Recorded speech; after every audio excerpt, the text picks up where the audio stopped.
गीता के 2000 वर्ष बाद तक धर्म के नाम पर संप्रदाय नहीं बने थे, इसीलिए गीता मजहब मुक्त है।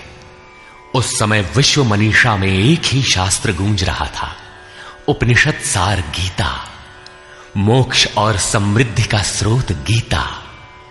शास्त्र पढ़ने की अपेक्षा उसका श्रवण अधिक लाभदायक है, क्योंकि उच्चारण की शुद्धता इत्यादि में एकाग्रता बंट जाती है।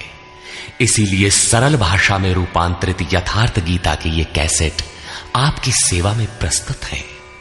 इनके श्रवण से बच्चे बच्चे में, पास पड़ोस में परमात्मा के शुभ संस्कारों का संचार होगा।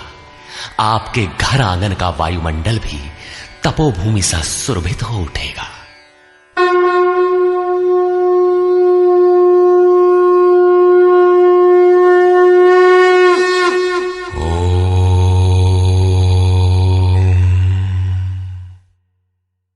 श्री परमात्मने नमः।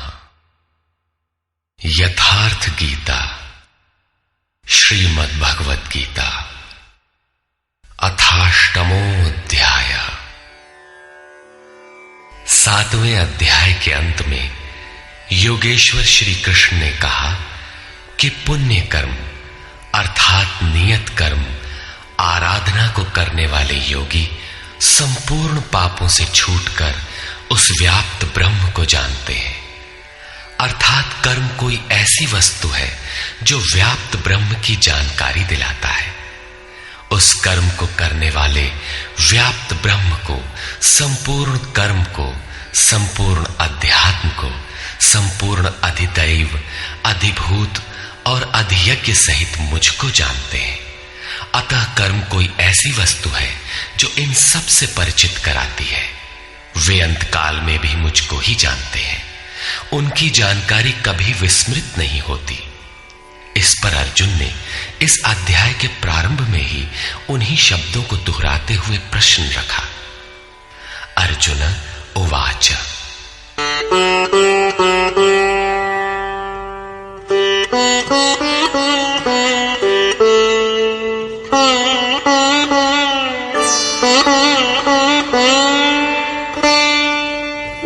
किं तद्ब्रह्म किमध्यात्मम् किं कर्म पुरुषोत्तम अधिभूतं च किं प्रोक्तम् अधिदैवं किमुच्यते। हे पुरुषोत्तम, वो ब्रह्म क्या है, अध्यात्म क्या है, कर्म क्या है, अधिभूत तथा अधिदैव किसे कहा जाता है? अधियज्ञः कथं कोत्र देहेऽस्मिन् मधुसूदन प्रयाणकाले च कथं ज्ञेयोऽसि नियतात्मभिः। हे मधुसूदन, यहां अधियज्ञ कौन है और वह इस शरीर में कैसे है? सिद्ध है कि अधियज्ञ अर्थात यज्ञ का अधिष्ठाता कोई ऐसा पुरुष है जो मनुष्य शरीर के आधार वाला है। समाहित चित्त वाले पुरुषों द्वारा अंत समय में आप किस प्रकार जानने में आते हैं? इन 7 प्रश्नों का क्रम से निर्णय देने के लिए योगेश्वर श्री कृष्ण बोले। श्री भगवान उवाच।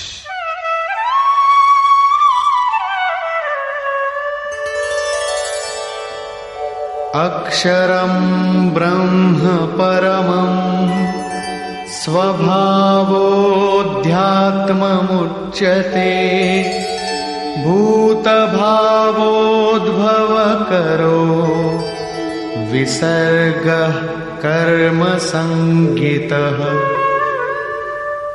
अक्षरम ब्रह्म परमम, जो अक्षय है, जिसका क्षय नहीं होता, वही परम ब्रह्म है। स्वभावः अध्यात्मम उच्यते, स्वयं में स्थिर भाव ही अध्यात्म अर्थात आत्मा का आधिपत्य है। इससे पहले सभी माया के आधिपत्य में रहते हैं, किंतु जब स्वभाव अर्थात स्वरूप में स्थिर भाव अर्थात स्वयं में स्थिर भाव मिल जाता है तो आत्मा का ही आधिपत्य उसमें प्रवाहित हो जाता है। यही अध्यात्म है, अध्यात्म की पराकाष्ठा है। भूत भावोद्भव करा, भूतों के वे भाव जो कुछ न कुछ उद्भव करते हैं, अर्थात प्राणियों के वे संकल्प जो भले अथवा बुरे संस्कारों की संरचना करते हैं, उनका विसर्ग अर्थात विसर्जन, उनका मिट जाना ही कर्म की पराकाष्ठा है।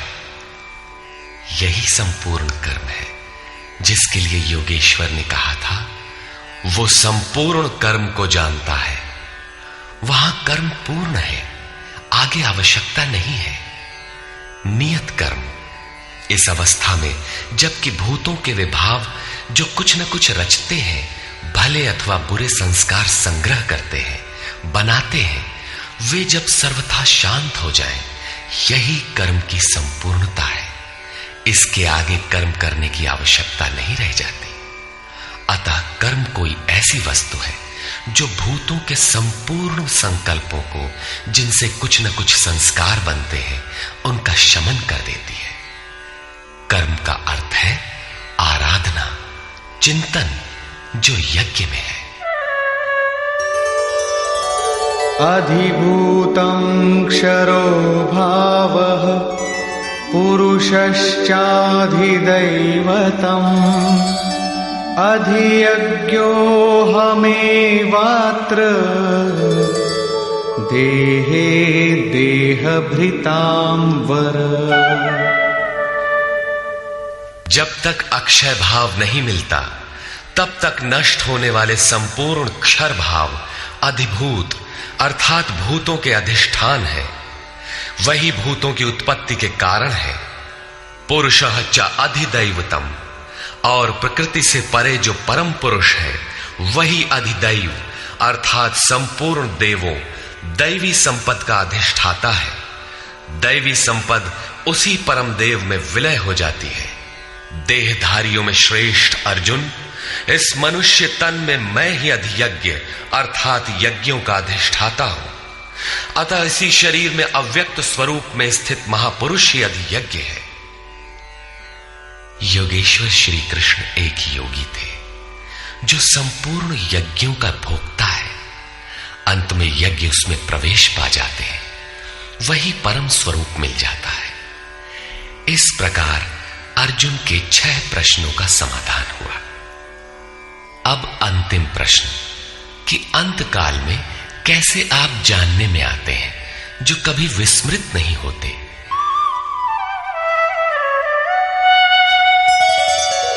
अंतकाले च मामेव स्मरन् मुक्त्वा कलेवरम् यः प्रयाति समद्भावम् याति नास्त्यत्र संशयः। योगेश्वर श्री कृष्ण कहते हैं, जो पुरुष अंत काल में अर्थात मन के निरोध और विलय काल में मेरा ही स्मरण करते हुए शरीर के संबंध को छोड़ अलग हो जाता है, वो मद्भावम साक्षात मेरे स्वरूप को प्राप्त होता है, इसमें संशय नहीं है। शरीर का निधन शुद्ध अंतकाल नहीं है। मरने के बाद भी शरीरों का क्रम पीछे लगा रहता है। संचित संस्कारों की सतह के मिट जाने के साथ ही मन का निरोध हो जाता है, और वो मन भी जब विलय हो जाता है तो वहीं पर अंतकाल है, जिसके बाद शरीर धारण नहीं करना पड़ता। ये क्रियात्मक है, केवल कहने से वार्ताक्रम से समझ में नहीं आता।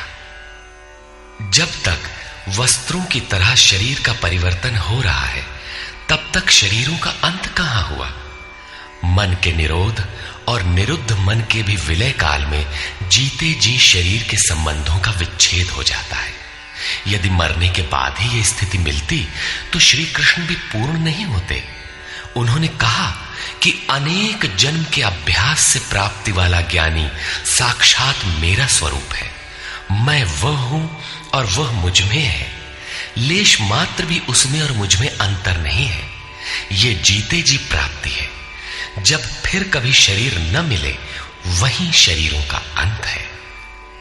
ये तो वास्तविक शरीरांत का चित्रण हुआ, जिसके पश्चात जन्म नहीं लेना पड़ता है। दूसरा शरीरांत मृत्यु है, जो लोक प्रचलित है, किंतु इस शरीरांत के पश्चात पुनः जन्म लेना पड़ता है।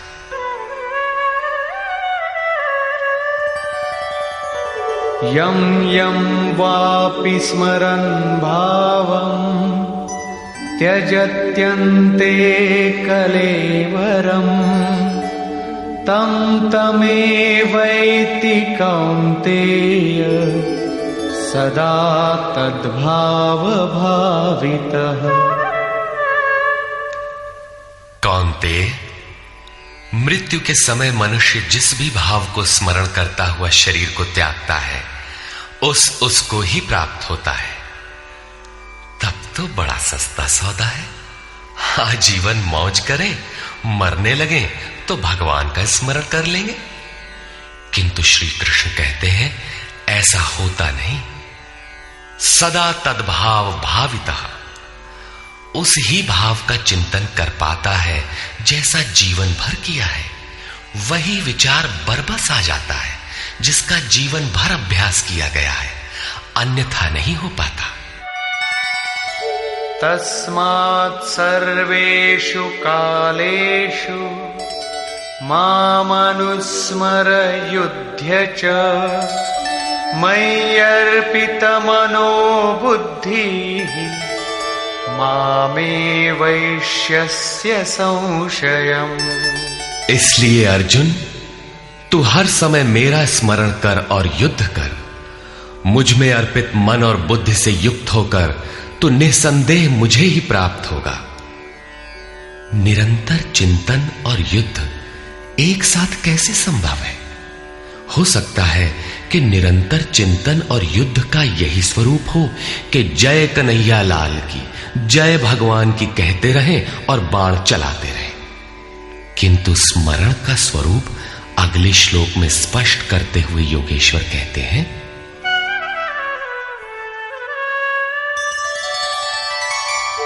अभ्यासयोगयुक्तेन चेतसा नान्यगामिना परमं पुरुषं दिव्यं याति पार्थानुचिन्तयन्। हे पार्थ, उस स्मरण के लिए योग के अभ्यास से युक्त हुआ, अर्थात मेरा चिंतन और योग का अभ्यास पर्याय है। मेरे सिवाय दूसरी ओर न जाने वाले चित्त से निरंतर चिंतन करने वाला परम प्रकाश स्वरूप दिव्य पुरुष अर्थात परमात्मा को प्राप्त होता है। मान लीजिए कि ये पेंसिल भगवान है, तो इसके सिवाय अन्य किसी वस्तु का स्मरण नहीं आना चाहिए। इसके अगल बगल आपको पुस्तक दिखाई पड़ती है या अन्य कुछ भी, तो आपका स्मरण खंडित हो गया। स्मरण जब इतना सूक्ष्म है कि इष्ट के अतिरिक्त दूसरी वस्तु का स्मरण भी ना हो, मन में तरंगे भी ना आए, तो स्मरण और युद्ध दोनों एक साथ कैसे होंगे? वस्तुतः जब आप चित्त को सब ओर से समेटकर अपने एक आराध्य के स्मरण में प्रवृत्त होंगे, तो उस समय मायिक प्रवृत्तियां काम, क्रोध, राग, द्वेष बाधा के रूप में सामने प्रकट ही है। आप स्मरण करेंगे किंतु वे आपके अंदर उद्वेग पैदा करेंगे। आपका मन स्मरण से चलायमान करना चाहेंगे। इन बाह्य प्रवृत्तियों का पार पाना ही युद्ध है। निरंतर चिंतन द्वारा ही इनका अंत किया जाता है। इसलिए निरंतर चिंतन के साथ ही युद्ध संभव है। गीता का एक भी श्लोक बाह्य मारकाट का समर्थन नहीं करता। चिंतन किसका करें, इस पर कहते हैं, कविं पुराणमनुशासितारम् अणोरणीयां समनुस्मरेत्यः सर्वस्य धातारमचिन्त्य रूपम् आदित्यं नित्यवर्णं तमस परस्तात्। उस युद्ध के साथ वो पुरुष सर्वज्ञ, अनादि, सबके नियंता, सूक्ष्म से भी अति सूक्ष्म, सबके धारण पोषण करने वाले किंतु अचिंत्य, अर्थात जब तक चित्त और चित्त की लहर है तब तक वो दिखाई नहीं देता। चित्त के निरोध और विलय काल में ही जो विदित होता है, नित्य प्रकाश स्वरूप और अविद्या से परे उस परमात्मा का स्मरण करता है। पीछे बताया मेरा चिंतन करता है, यहां कहते हैं परमात्मा का। अतः उस परमात्मा के चिंतन अर्थात ध्यान का माध्यम तत्व स्थित महापुरुष है। इसी क्रम में प्रयाण काले मनसाचलेन भक्त्या युक्तो योग बलेन चैव भ्रुवोर्मध्ये प्राणमावेश्य सम्यक् सतं परं पुरुषमुपैति दिव्यम्। जो निरंतर उस परमात्मा का स्मरण करता है वो भक्ति युक्त पुरुष प्रयाण काले, मन के विलीन अवस्था काल में योग बल से अर्थात उसी नियत कर्म के आचरण द्वारा भ्रिकुटी के मध्य में प्राण को भली प्रकार स्थापित करके अर्थात प्राण अपान को भली प्रकार सम करके न अंदर से उद्वेग पैदा हो न बाह्य संकल्प कोई लेने वाला हो, सत रज तम भली प्रकार शांत हो, सुरत इष्ट में ही स्थित हो, उस काल में वो अचल मन अर्थात स्थिर बुद्धि वाला पुरुष उस दिव्य पुरुष परमात्मा को प्राप्त होता है। सतत स्मरणीय है कि उसी एक परमात्मा की प्राप्ति का विधान योग है। उसके लिए नियत क्रिया का आचरण ही योग क्रिया है, जिसका सविस्तार वर्णन योगेश्वर ने 4वें व 6वें अध्याय में किया है। अभी उन्होंने कहा निरंतर मेरा ही स्मरण कर। कैसे करें? तो इसी योग धारणा में स्थिर रहते हुए करना है। ऐसा करने वाला दिव्य पुरुष को ही प्राप्त होता है, जो कभी विस्मृत नहीं होता। यहां इस प्रश्न का समाधान हुआ कि आप प्रयाण काल में किस प्रकार जानने में आते हैं। पाने योग्य पद का चित्रण देखें, जो गीता में स्थान स्थान पर आया है। यदक्षरं वेदविदो वदन्ति विशन्ति यद्यतयो वीतरागाः यदिच्छन्तो ब्रह्मचर्यं चरन्ति तत्ते पदं संग्रहेण प्रवक्ष्ये। वेदविद अर्थात अविदित तत्व को प्रत्यक्ष जानने वाले लोग जिस परम पद को अक्षरम अक्षय कहते हैं, वीतराग महात्मा जिसमें प्रवेश के लिए यत्नशील रहते हैं, जिस परम पद को चाहने वाले ब्रह्मचर्य का पालन करते हैं। ब्रह्मचर्य का अर्थ जननेन्द्रिय मात्र का निरोध नहीं, बल्कि ब्रह्म आचरति सब ब्रह्मचारी, बाह्य स्पर्शों को मन से त्याग कर ब्रह्म का निरंतर चिंतन स्मरण ही ब्रह्मचर्य है। जो ब्रह्म का दर्शन करा उसी में स्थान दिला शांत हो जाता है। इस आचरण से इंद्रिय संयम ही नहीं बल्कि सकलेंद्रिय संयम स्वतः हो जाता है। इस प्रकार जो ब्रह्मचर्य का आचरण करते हैं, जो हृदय में संग्रह करने योग्य है, धारण करने योग्य है, उस पद को मैं तेरे लिए कहूंगा। वो पद है क्या? कैसे पाया जाता है? इस पर योगेश्वर श्री कृष्ण कहते हैं, सर्वद्वाराणि संयम्य मनोहृदि निरुध्य च मूर्ध्याधायात्मनः प्राणम् आस्थितो योगधारणा। सब इंद्रियों के दरवाजों को रोककर अर्थात वासनाओं से अलग रहकर मन को हृदय में स्थित करके ध्यान हृदय में ही धरा जाता है, बाहर नहीं। पूजा बाहर नहीं होती। और प्राण अर्थात अंतःकरण के व्यापार को मस्तिष्क में निरोध कर योग धारणा में स्थित होकर योग को धारण किए रहना है, दूसरा तरीका नहीं है। इस प्रकार स्थित होकर ओमित्येकाक्षरं ब्रह्म व्याहरन् मामनुस्मरन् यः प्रयाति त्यजन् देहं स याति परमां गतिम्। जो पुरुष ओम इति ओम इतना ही जो अक्षय ब्रह्म का परिचायक है उसका जाप तथा मेरा स्मरण करता हुआ शरीर का त्याग कर जाता है, वो पुरुष परम गति को प्राप्त होता है। श्री कृष्ण एक योगेश्वर परम तत्व में स्थित महापुरुष सद्गुरु थे।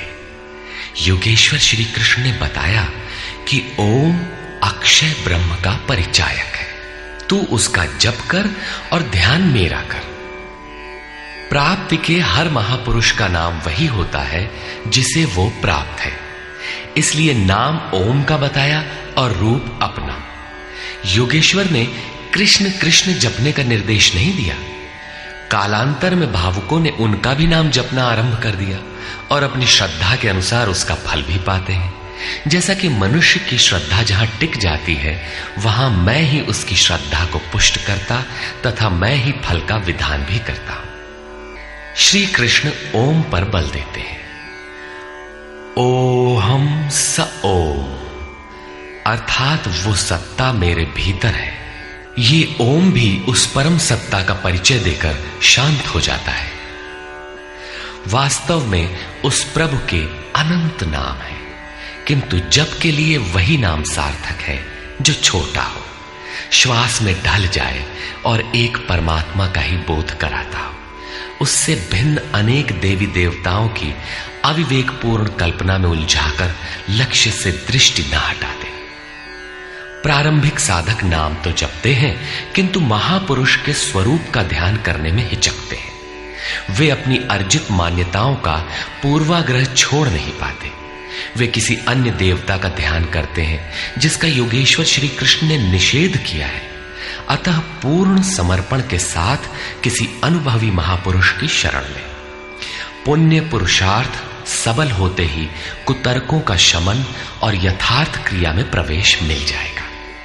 योगेश्वर श्री कृष्ण के अनुसार इस प्रकार ओम के जप और परमात्म स्वरूप सद्गुरु के स्वरूप का निरंतर स्मरण करने से मन का निरोध और विलय हो जाता है और उसी क्षण शरीर के संबंध का त्याग हो जाता है। केवल मरने से शरीर पीछा नहीं छोड़ता। अनन्यचेता सततम यो मां स्मरति नित्यशः तस्याहं सुलभः पार्थ नित्ययुक्तस्य योगिनः। मेरे अतिरिक्त और कोई चित्त में है ही नहीं। उस अन्य किसी का चिंतन न करता हुआ अर्थात अनन्य चित्त से स्थिर हुआ जो अनवरत मेरा स्मरण करता है, उस नित्य मुझसे युक्त योगी के लिए मैं सुलभ हूं। आपके सुलभ होने से क्या मिलेगा? मामुपेत्य पुनर्जन्म दुःखालयमशाश्वतम् नाप्नुवन्ति महात्मानः संसिद्धिं परमां गताः। मुझे प्राप्त कर वे दुखों के स्थान स्वरूप क्षण भंगुर पुनर्जन्म को प्राप्त नहीं होते, बल्कि परम सिद्धि को प्राप्त होते हैं। अर्थात मुझे प्राप्त होना अथवा परम सिद्धि को प्राप्त होना एक ही बात है। केवल भगवान ही ऐसे हैं जिन्हें पाकर उस पुरुष का पुनर्जन्म नहीं होता। फिर पुनर्जन्म की सीमा कहां तक है? आब्रह्म भुवनाल्लोकाः पुनरावर्तिनोऽर्जुन मामुपेत्य तु कौन्तेय पुनर्जन्म न विद्यते। अर्जुन, ब्रह्मा से लेकर कीट पतंगादि सभी लोग पुनरावर्ती हैं, जन्म लेने और मरने तथा पुनः पुनः इसी क्रम में चलने वाले हैं।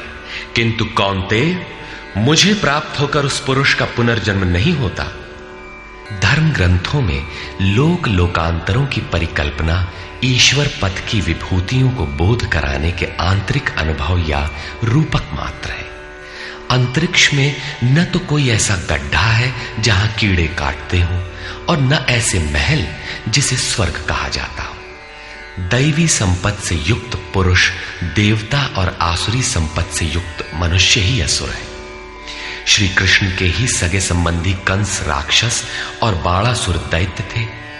देव मानव तिर्यक योनियां ही विभिन्न लोक हैं। श्री कृष्ण के ही अनुसार ये जीवात्मा मन सहित पांचों इंद्रियों को लेकर जन्म जन्मांतर के संस्कारों के अनुरूप नया शरीर धारण कर लेता है। अमर कहे जाने वाले देवता भी मरण धर्मा है। क्षीणे पुण्ये मर्त्य लोकम विशन्ति। इससे बड़ी क्षति क्या होगी? वो देवतन ही किस काम का जिसमें संचित पुण्य भी समाप्त हो जाए। देवलोक, पशुलोक, कीट पतंगादि लोक भोगलोक मात्र है। केवल मनुष्य ही कर्मों का रचयिता है, जिसके द्वारा वो उस परम धाम तक को प्राप्त कर सकता है जहां से पुनरावर्तन नहीं होता। यथार्थ कर्म का आचरण करके मनुष्य देवता बन जाए, ब्रह्मा की स्थिति प्राप्त कर ले, किंतु वो पुनर्जन्म से तब तक नहीं बच सकता जब तक कि मन के निरोध और विलय के साथ परमात्मा का साक्षात्कार करके उसी परम भाव में स्थित न हो जाए।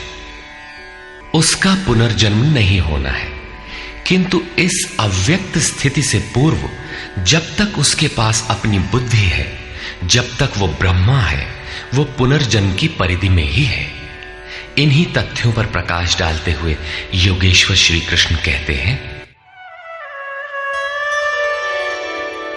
सहस्रयुग पर्यन्तम् अहर्यद् ब्रह्मणो विदुः रात्रिं युग सहस्रान्तां तेहो रात्रविदो जनाः। जो 1000 चतुर्युगों की ब्रह्मा की रात्रि और 1000 चतुर्युगों के उसके दिन को साक्षात जानते हैं, वे पुरुष समय के तत्व को यथार्थ जानते हैं। प्रस्तुत श्लोक में दिन और रात विद्या और अविद्या के रूपक हैं। ब्रह्म विद्या से संयुक्त बुद्धि ब्रह्मा की प्रवेशिका तथा ब्रह्म विद्वरिष्ठ बुद्धि ब्रह्मा की पराकाष्ठा है। विद्या से संयुक्त बुद्धि ही ब्रह्मा का दिन है। जब विद्या कार्यरत होती है, उस समय योगी स्वरूप की ओर अग्रसर होता है। अंतःकरण की सहस्रों प्रवृत्तियों में ईश्वरीय प्रकाश का संचार हो उठता है। इस प्रकार अविद्या की रात्रि आने पर अंतःकरण की सहस्रों प्रवृत्तियों में माया का द्वंद्व प्रवाहित होता है। प्रकाश और अंधकार की यहीं तक सीमा है। इसके पश्चात न तो अविद्या रह जाती है और न विद्या ही। वो परम तत्व परमात्मा विदित हो जाता है। जो इसे तत्व से भली प्रकार जानते हैं, वे योगी जन काल के तत्व को जानने वाले हैं कि कब अविद्या की रात होती है, कब विद्या का दिन आता है, काल का प्रभाव कहां तक है अथवा समय कहां तक पीछा करता है। प्रारंभिक मनीषी अंतःकरण को चित्त अथवा कभी कभी केवल बुद्धि कहकर संबोधित करते थे। कालांतर में अंतःकरण का विभाजन मन, बुद्धि, चित्त और अहंकार की 4 प्रमुख वृत्तियों में किया गया। वैसे अंतःकरण की प्रवृत्तियां अनंत हैं। बुद्धि के अंतराल में ही अविद्या की रात्रि होती है और उसी बुद्धि में विद्या का दिन भी होता है। यही ब्रह्मा की रात्रि और दिन है। जगत रूपी रात्रि में सभी जीव अचेत पड़े हैं। प्रकृति में विचरण करती हुई उनकी बुद्धि उस प्रकाश स्वरूप को नहीं देख पाती, किंतु योग का आचरण करने वाले योगी इससे जग जाते हैं। वे स्वरूप की ओर बढ़ते हैं। जैसा कि गोस्वामी तुलसीदास ने रामचरितमानस में लिखा है, कबहु दिवस मह निबिड़तम, कबहुक प्रकट पतंग, बिन सई उपजई ज्ञान जिमि, पाई कुसंग सुसंग। विद्या से संयुक्त बुद्धि कुसंग पाकर अविद्या में परिणत हो जाती है। पुनः सुसंग से विद्या का संचार उसी बुद्धि में हो जाता है। ये उतार चढ़ाव पूर्ति पर्यंत लगा रहता है। पूर्ति के पश्चात न बुद्धि है न ब्रह्मा, न रात रहती है न दिन। यही ब्रह्मा के दिन रात का रूपक है। न हजारों साल की लंबी रात होती है, न हजारों चतुर्युग का दिन ही होता है, और न कहीं कोई चार मुंह वाला ब्रह्मा ही है। बुद्धि की उपर्युक्त चार क्रमिक अवस्थाएं ही ब्रह्मा के चार मुख और अंतःकरण की चार प्रमुख प्रवृत्तियां ही उनके चतुर्युग हैं। रात और दिन इन्हीं प्रवृत्तियों में होते हैं। जो पुरुष इसके भेद को तत्व से जानते हैं, वे योगी जन काल के भेद को जानते हैं कि काल कहां तक पीछा करता है और कौन पुरुष काल से भी अतीत हो जाता है। रात्रि और दिन, अविद्या और विद्या में होने वाले कार्य को योगेश्वर श्री कृष्ण स्पष्ट करते हैं।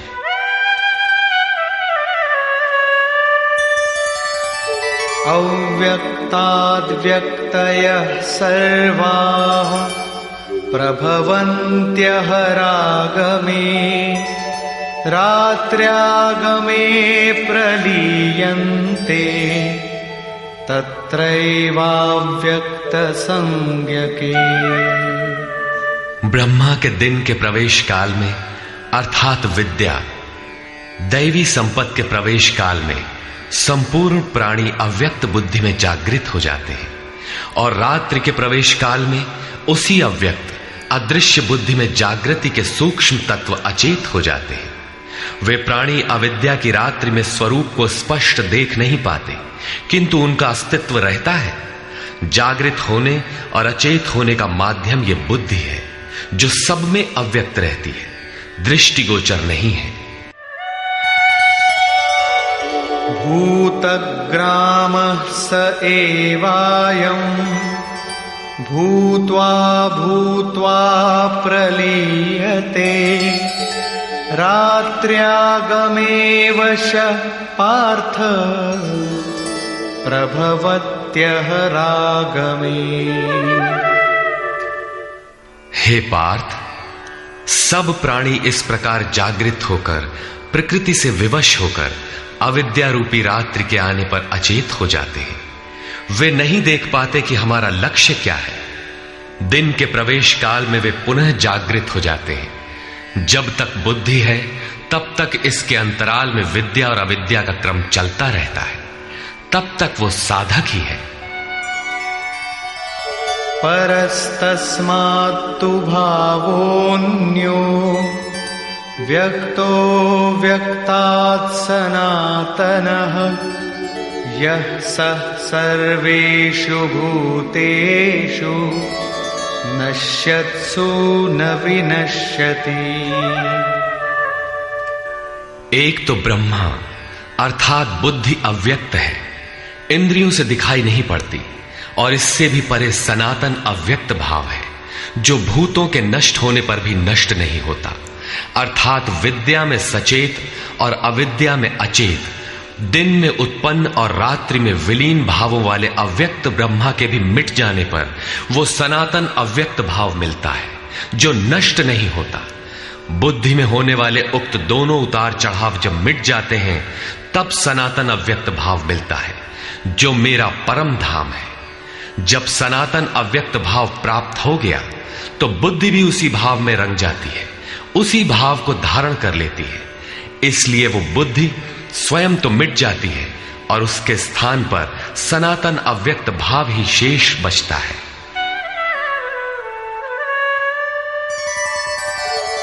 अव्यक्तोऽक्षर इत्युक्तः तमाहुः परमां गतिम्, यं प्राप्य न निवर्तन्ते, तद्धाम परमं मम।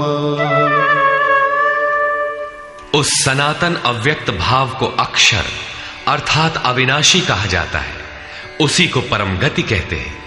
वही मेरा परम धाम है, जिसे प्राप्त होकर मनुष्य पीछे नहीं आते, उनका पुनर्जन्म नहीं होता।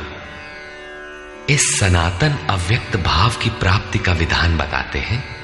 पुरुष स पर पार्थ भक्त्या लभ्यस्त्वनन्यया यस्यान्तस्थानि भूतानि येन सर्वमिदं ततम्। पार्थ, जिस परमात्मा के अंतर्गत संपूर्ण भूत है, जिससे संपूर्ण जगत व्याप्त है, सनातन अव्यक्त भाव वाला वो परम पुरुष अनन्य भक्ति से प्राप्त होने योग्य है। अनन्य भक्ति का तात्पर्य है कि परमात्मा के सिवाय अन्य किसी का स्मरण न करते हुए उनसे जुड़ जाए। अनन्य भाव से लगने वाले पुरुष भी कब तक पुनर्जन्म की सीमा में हैं और कब वे पुनर्जन्म का अतिक्रमण कर जाते हैं, इस पर योगेश्वर कहते हैं। यत्र काले त्वनावृत्तिम् आवृत्तिं चैव योगिनः प्रयाता यान्ति तं कालम् वक्ष्यामि भरतर्षभ। हे अर्जुन, जिस काल में शरीर त्याग कर गए हुए योगी जन पुनर्जन्म को नहीं पाते और जिस काल में शरीर त्यागने पर पुनर्जन्म पाते हैं, मैं अब उस काल का वर्णन करता हूं।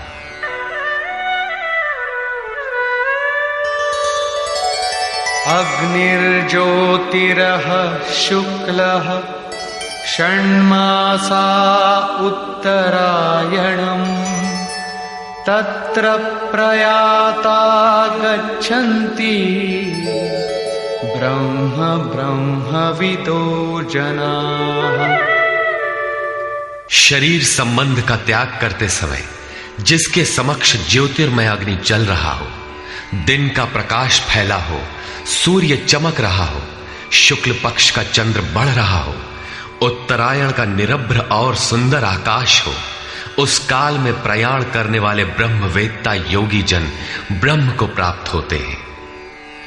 अग्नि ब्रह्म तेज का प्रतीक है, दिन विद्या का प्रकाश है, शुक्ल पक्ष निर्मलता का द्योतक है, विवेक, वैराग्य, शम, दम, तेज और प्रज्ञा ये षडैश्वर्य ही षण्मास है। ऊर्ध्व रेता स्थिति ही उत्तरायण है। प्रकृति से सर्वथा परे इस अवस्था में जाने वाले ब्रह्मवेत्ता योगी जन ब्रह्म को प्राप्त होते हैं, उनका पुनर्जन्म नहीं होता। किंतु अनन्य चित्त से लगे हुए योगी जन यदि इस आलोक को प्राप्त नहीं कर पाए, जिनकी साधना अभी पूर्ण नहीं, उनका क्या होता है, इस पर कहते हैं। धूमो रात्रिस्तथा कृष्णः षण्मासा दक्षिणायनम् तत्र चान्द्रमसं ज्योतिः योगी प्राप्य निवर्तते। जिसके प्रयाण काल में धुआं फैल रहा हो, योगाग्नि हो, अग्नि यज्ञ प्रक्रिया में पाए जाने वाले अग्नि का स्वरूप है, किंतु धुएं से आच्छादित हो, अविद्या की रात्रि हो, अंधेरा हो, कृष्ण पक्ष का चंद्रमा क्षीण हो रहा हो, कालिमा का बाहुल्य हो, षड विकारों अर्थात काम, क्रोध, लोभ, मोह, मद और मत्सर से युक्त दक्षिणायन अर्थात बहिर्मुखी हो, जो परमात्मा के प्रवेश से अभी बाहर है, उस योगी को पुनः जन्म लेना पड़ता है। तो क्या शरीर के साथ उस योगी की साधना नष्ट हो जाती है? इस पर योगेश्वर श्री कृष्ण कहते हैं। शुक्ल कृष्णे गति हेते जगतः शाश्वते मते एकया यात्यनावृत्तिम् अन्यया वर्तते पुनः।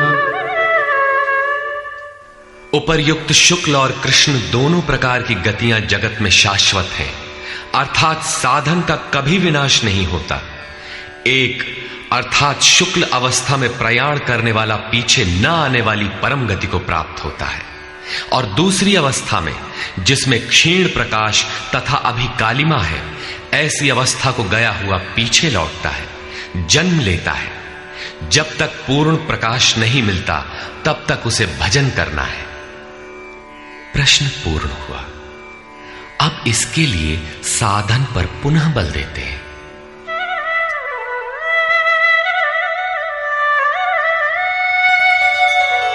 नैते श्रुति पार्थ जानन् योगी मुह्यति कश्चन तस्मात् सर्वेषु कालेषु योगयुक्तो भवार्जुन।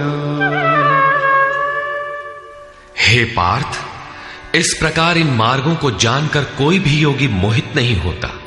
वो जानता है कि पूर्ण प्रकाश पा लेने पर ब्रह्म को प्राप्त होगा और क्षीण प्रकाश रहने पर भी पुनर्जन्म में साधन का नाश नहीं होता।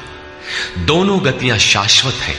अतः अर्जुन, तो सब काल में योग से युक्त हो, अर्थात निरंतर साधन कर।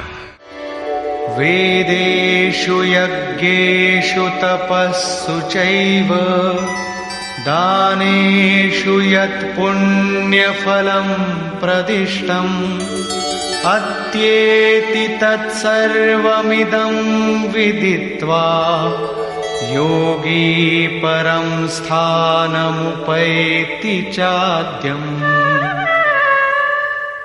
इसको साक्षात्कार सहित जानकर, मानकर नहीं, योगी वेद, यज्ञ, तप और दान के पुण्य फलों का निसंदेह अतिक्रमण कर जाता है और सनातन परम पद को प्राप्त होता है। अविदित परमात्मा की साक्षात जानकारी का नाम वेद है। वो अविदित तत्व जब विदित हो ही गया तो अब कौन किसे जाने।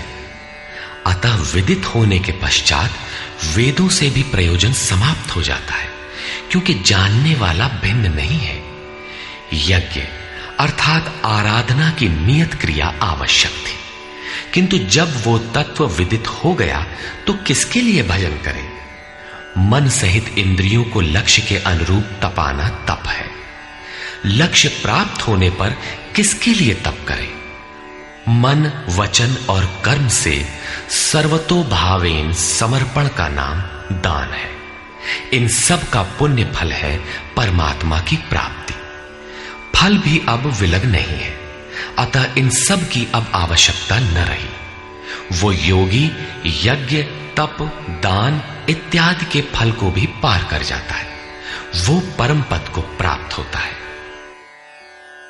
निष्कर्ष, इस अध्याय में 5 प्रमुख बिंदुओं पर विचार किया गया, जिनमें सर्वप्रथम अध्याय 7 के अंत में योगेश्वर श्री कृष्ण द्वारा बीजारोपित प्रश्नों को स्पष्ट समझाने की जिज्ञासा से इस अध्याय के आरंभ में अर्जुन ने 7 प्रश्न किए कि भगवान, जिसे आपने कहा वह ब्रह्म क्या है, वह अध्यात्म क्या है, वह संपूर्ण कर्म क्या है, अधिदैव, अधिभूत और अधियज्ञ क्या है, और अंतकाल में आप किस प्रकार जानने में आते हैं कि कभी विस्मृत नहीं होते।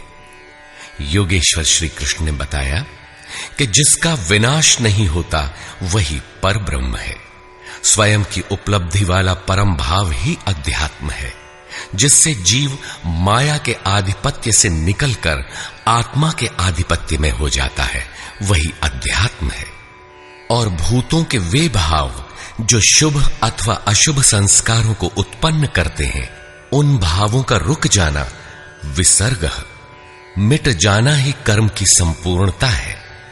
इसके आगे कर्म करने की आवश्यकता नहीं रह जाती। अतः कर्म कोई ऐसी वस्तु है जो संस्कारों के उद्गम को ही मिटा देता है। इसी प्रकार क्षर भाव अधिभूत हैं, अर्थात नष्ट होने वाले ही भूतों को उत्पन्न करने में माध्यम है। वे ही भूतों के अधिष्ठाता हैं। परम पुरुष ही अधिदैव है, उसमें दैवी संपद विलीन होती है। इस शरीर में अधियज्ञ मैं ही हूं, अर्थात जिसमें यज्ञ विलय होते हैं वह मैं हूं। यज्ञ का अधिष्ठाता हूं, वह मेरे स्वरूप को ही प्राप्त होता है, अर्थात श्री कृष्ण एक योगी थे। अधियज्ञ कोई ऐसा पुरुष है जो इस शरीर में रहता है, बाहर नहीं। अंतिम प्रश्न कि अंत समय में आप किस प्रकार जानने में आते हैं। उन्होंने बताया कि जो मेरा निरंतर स्मरण करते हैं, मेरे सिवाय किसी दूसरे विषय वस्तु का चिंतन नहीं आने देते और ऐसा करते हुए शरीर का संबंध त्याग देते हैं, वे मेरे साक्षात स्वरूप को प्राप्त होते हैं, जिसे अंत में ही वही प्राप्त रहता है। शरीर की मृत्यु के साथ यह उपलब्धि होती हो ऐसी बात नहीं है। मरने पर ही मिलता तो श्री कृष्ण पूर्ण न होते। अनेक जन्मों में चलकर पाने वाला ज्ञानी उनका स्वरूप न होता। मन का सर्वथा निरोध और निरुद्ध मन का भी विलय ही अंतकाल है, जहां फिर शरीरों की उत्पत्ति का माध्यम शांत हो जाता है। उस समय वह परम भाव में प्रवेश पा जाता है, उसका पुनर्जन्म नहीं होता। इस प्राप्ति के लिए उन्होंने स्मरण का विधान बताया। अर्जुन, निरंतर मेरा स्मरण कर और युद्ध कर, दोनों एक साथ कैसे होंगे? कदाचित ऐसा हो कि जय गोपाल हे कृष्ण कहते रहें, लाठी भी चलाते रहें। स्मरण का स्वरूप स्पष्ट किया कि योग धारणा में स्थिर रहते हुए मेरे सिवाय अन्य किसी भी वस्तु का स्मरण न करते हुए निरंतर स्मरण कर। जब स्मरण इतना सूक्ष्म है तो युद्ध कौन करेगा? मान लीजिए यह पुस्तक भगवान है, तो इसके अगल बगल की वस्तु, सामने बैठे हुए लोग या अन्य देखी सुनी कोई वस्तु संकल्प में भी न आए, दिखाई न पड़े। यदि दिखाई पड़ती है तो स्मरण नहीं है। ऐसे स्मरण में युद्ध कैसा? वस्तुतः जब आप इस प्रकार निरंतर स्मरण में प्रवृत्त होंगे तो उसी क्षण युद्ध का सही स्वरूप खड़ा होता है। उस समय मायिक प्रवृत्तियां बाधा के रूप में प्रत्यक्ष ही हैं। काम, क्रोध, राग, द्वेष दुर्जय शत्रु हैं। ये शत्रु स्मरण करने नहीं देंगे। इनसे पार पाना ही युद्ध है। इन शत्रुओं के मिट जाने पर ही व्यक्ति परम गति को प्राप्त होता है। इस परम गति को पाने के लिए अर्जुन, तू जप तो ओम का और ध्यान मेरा कर, अर्थात श्री कृष्ण एक योगी थे। नाम और रूप आराधना की कुंजी है। योगेश्वर श्री कृष्ण ने इस प्रश्न को भी लिया कि पुनर्जन्म क्या है, उसमें कौन कौन आते हैं। उन्होंने बताया कि ब्रह्मा से लेकर यावन मात्र जगत पुनरावर्ती है और इन सब के समाप्त होने पर भी मेरा परम अव्यक्त भाव तथा उसमें स्थिति समाप्त नहीं होती। इस योग में प्रविष्ट पुरुष की दो गतियां हैं। जो पूर्ण प्रकाश को प्राप्त षडैश्वर्य संपन्न ऊर्ध्वरेता है, जिसमें लेश मात्र भी कमी नहीं है, वह परम गति को प्राप्त होता है। यदि उस योग कर्ता में लेश मात्र भी कमी है, कृष्ण पक्ष सी कालिमा का संचार है, ऐसी अवस्था में शरीर का समय समाप्त होने वाले योगी को जन्म लेना पड़ता है। वह सामान्य जीव की तरह जन्म मरण के चक्कर में नहीं फंसता, बल्कि जन्म लेकर उससे आगे की शेष साधना को पूरा करता है। इस प्रकार आगे के जन्म में उसी क्रिया से चलकर वह भी वहीं पहुंच जाता है जिसका नाम परम धाम है। पहले भी श्री कृष्ण कह आए हैं कि इसका थोड़ा भी साधन जन्म मरण के महान भय से उद्धार करा के ही छोड़ता है। दोनों रास्ते शाश्वत हैं, अमिट हैं। इस बात को समझकर कोई भी पुरुष योग से चलायमान नहीं होता। अर्जुन, तू योगी बन। योगी वेद, तप, यज्ञ और दान के भी पुण्य फलों का उल्लंघन कर जाता है, परम गति को प्राप्त होता है। इस अध्याय में स्थान स्थान पर परम गति का चित्रण किया गया है, जिसे अव्यक्त, अक्षय और अक्षर कहकर संबोधित किया गया है, जिसका कभी क्षय अथवा विनाश नहीं होता।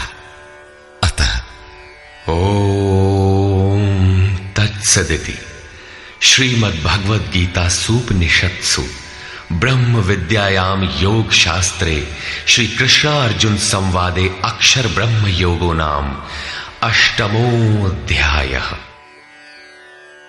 इस प्रकार स्वामी अड़गड़ानंद कृत श्रीमद् भगवद गीता के भाष्य यथार्थ गीता का 8वां अध्याय पूर्ण होता है। हरि ओम तत्सत।